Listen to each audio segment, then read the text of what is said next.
domestic reforms, new labor laws are no longer important. Men, women, and children work overtime to turn out munitions.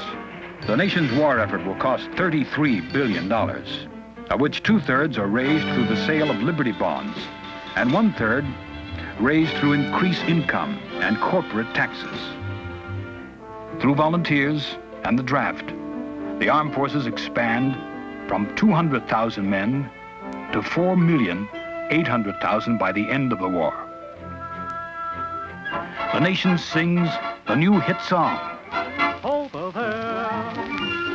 there, send the word over there, that the Yanks are coming, the Yanks are coming, the drums rum-tumming everywhere. So prepare, say a prayer, send the word, send the word. Ironically, for a war to save the world for democracy, the Americans will send a Jim Crow army overseas.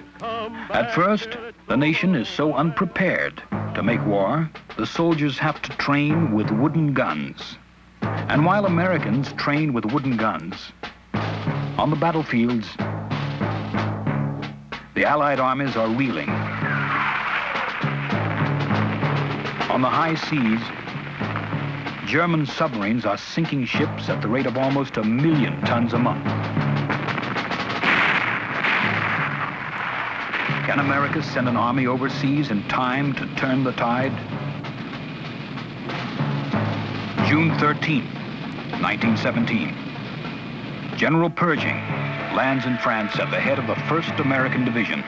The sight of the fresh American troops, the realization that the Yanks are coming by the tens of thousands, stiffens Allied morale. Realizing the threat from America,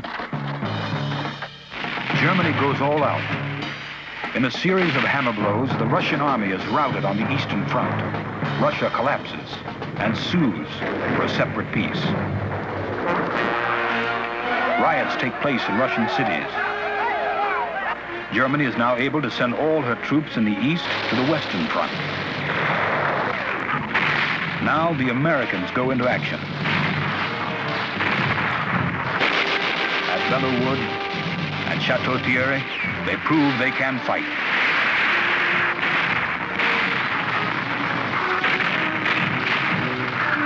Simultaneously in America, Woodrow Wilson fights a war with words. January 1918, Wilson announces 14 points for a better world. The 14th point calls for a League of Nations to be formed to preserve world peace. Shrewdly, he drives a wedge between the Kaiser and the German people. America has no conflict with the German people. Germany launches an offensive and is stopped by the Allied armies with the help of fresh American troops.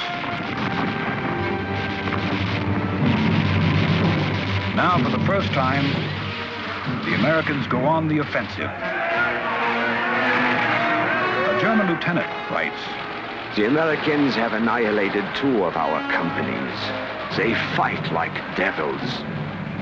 Worn out now from 4 long years of war,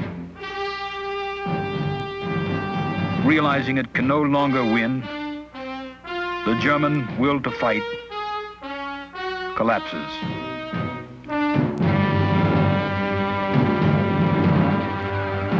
Rebellion breaks out in German cities.